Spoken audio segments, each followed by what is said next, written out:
So this week's review video is going to be an obnoxiously in-depth review look at the Too Faced Chocolate Bonbons palette. Now, I realize that this palette came out a while ago. Like, 6-7-ish months ago? But if you are anything like me, when an expensive item comes out, I mean, you can get caught up in a lot of the, it's so pretty, I need it right now. But realistically, not all of us have, like, tons of money that we can just frivolously go and spend on makeup palettes. So we gotta really think about it. And I like to give expensive purchases like this time to sink in my head. Like, so that I can get over that initial, it's pretty and I want it. And I can think, is this practical? Is this something I'm going to use all the time? That sort of thing. I really like to do that. In the past, there's been a couple situations where I've just kind of bought something and then I regret it because I never use it. All of that aside, I did buy the Too Faced Chocolate Bonbons palette and I wanted to give a really great in-depth review for you so that if you were considering buying the Bonbons palette, you would have all the information that you needed. This is the third installment, I believe, in the Too Faced Chocolate series. They have the chocolate bar palette first, and then the semi-sweet chocolate bar palette came second. Now, both of those palettes, they're both very, very pretty. I've looked at them in Sephora a lot, and I played with them a lot, but they don't interest me as much as this one, because those two palettes, while they're gorgeous, they do have a lot of very warm, orangey-based browns in them, and those aren't colors that I typically lean towards. They're nice to have in your collection for, like, when you need them, but I'm typically more of a cool-toned eyeshadow kind of girl, so when I saw this palette and it was a lot of cool-tone browns and then, like, pinky shades, stuff like that, it just really spoke to me on that kind of color level. And then, I've said before that when I look at my makeup collection, I think I have a lot of neutral browns and a lot of really great basics, but I actually kind of don't. I think I have so much, so I never buy them, but realistically, beyond the Urban Decay Naked Basics and Naked 2 Basics, I don't have a lot. And those two are very, very, like, matte palettes with very, like, sort of gray undertones, so something like this was actually a really great addition to my collection, and I really feel like I get great use out of this. I use every color in this palette, and I use it every day, so I wanted to kind of share with you how much I love it, and we can talk about it. So, this is the box. The box is packaged like a chocolate bar. When I brought this home and I sat it on my desk, my mom was like, Abigail, why did you buy a jumbo chocolate bar?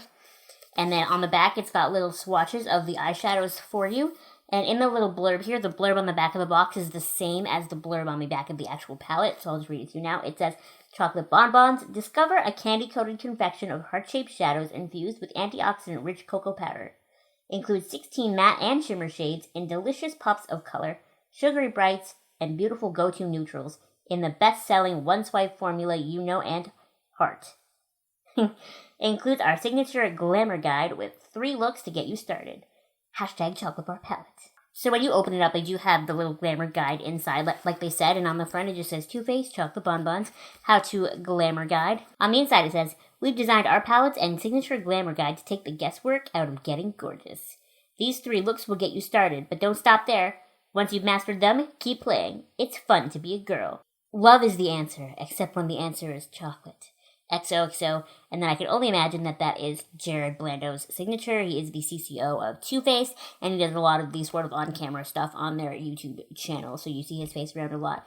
Which is why I really don't like that Too Faced really popularizes their hashtag tagline type situation of it's fun to be a girl, because makeup is really expanding, and I think it's fantastic that makeup is sort of becoming more and more gender neutral. A lot of big companies are using, like, men, like rugged-looking men wearing lipstick in their campaigns and that sort of thing, and then, of course, there's a lot of very popular male beauty YouTubers, and it's great that it's expanding, but that's why I find it so weird that Too Faced is using It's Fun to Be a Girl as their little tagline when Too Faced has often publicly catered to men as well, and both of their founders are men, and I don't like that it's so aggressively gendered in their tagline. It'd be different if they just said it every now and then, but it's like on some of the banners on their websites too. So that's just something I don't like.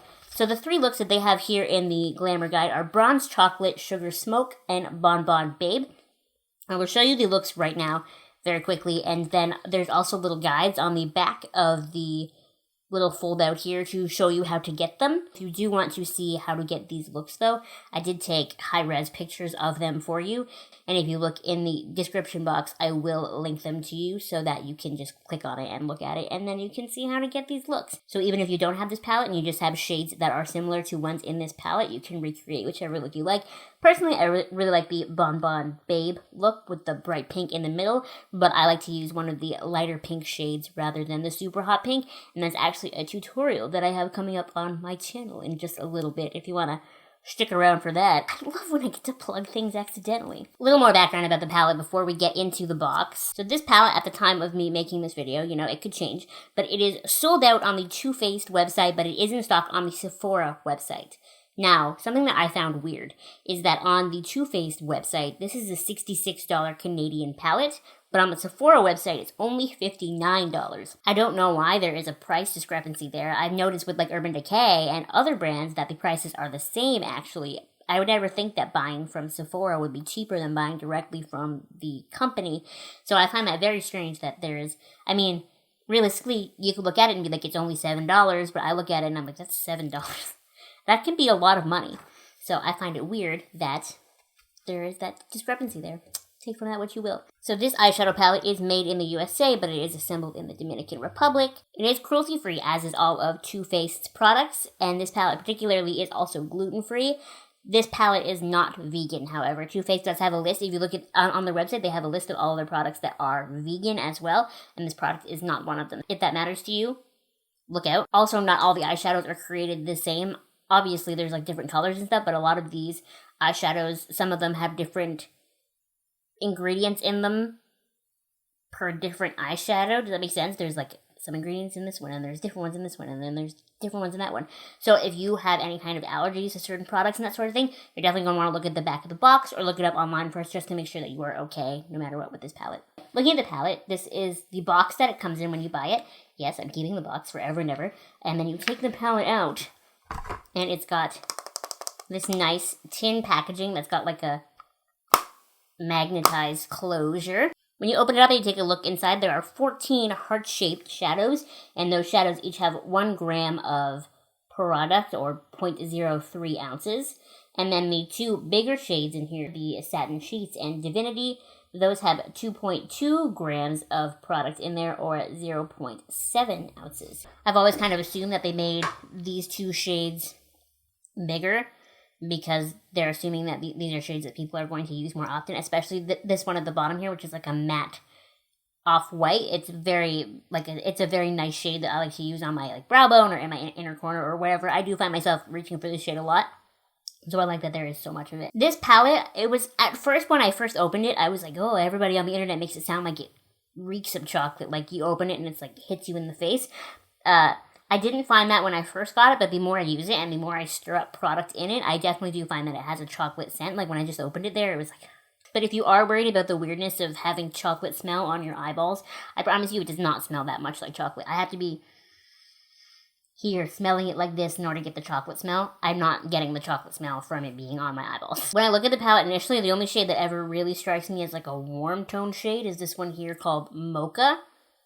And the one above it that's called Molasses Chip, just because it is kind of like a goldy, sparkly shade. But yeah, overall, I think this palette is a really great value if you buy it from Sephora, because it is cheaper.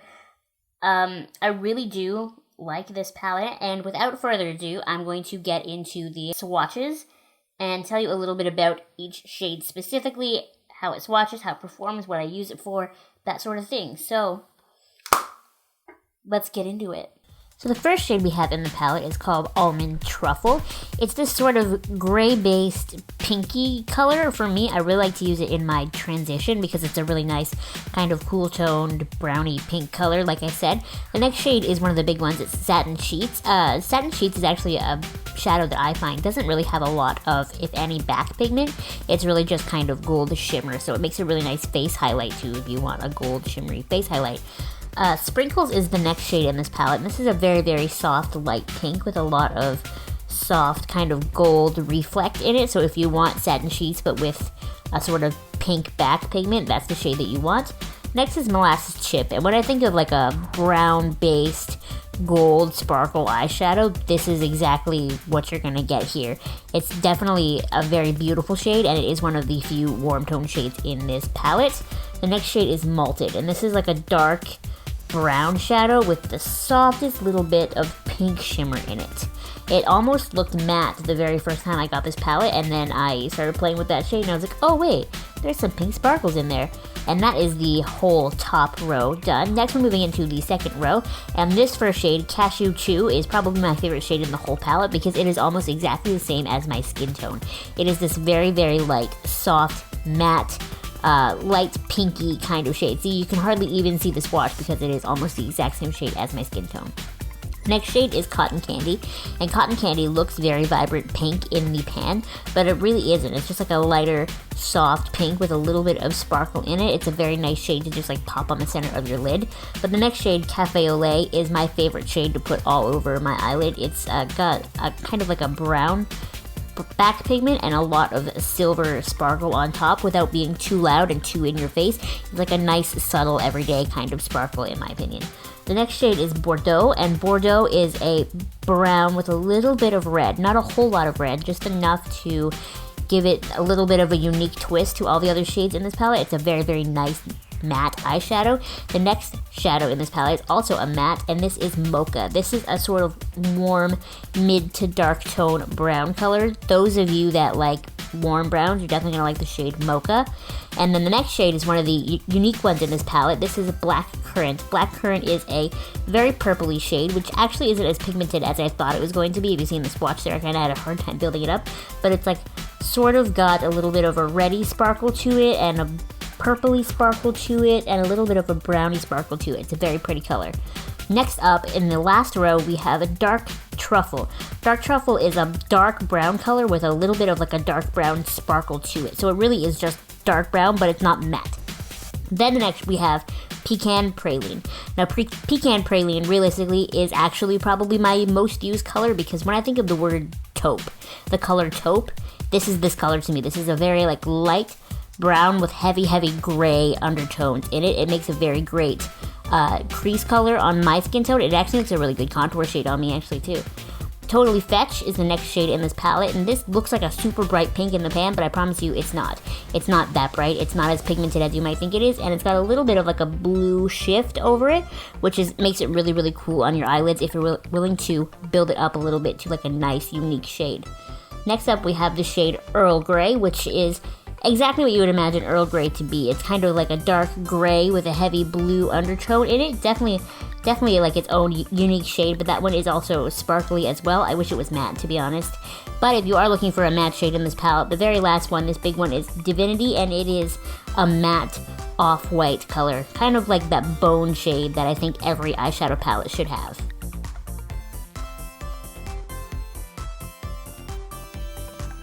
So that's everything for this week's video. I really hope you liked it. It was a little more of a intense, in-depth review than I usually do, so this video was a little bit longer, but I hope you powered through all the way to the end here, and I really, really do hope you liked it. Make sure you give it a thumbs up and you subscribe to my channel if you are not already subscribed, and if you have any ideas or requests for future videos, please let me know, because I would love to make them for you.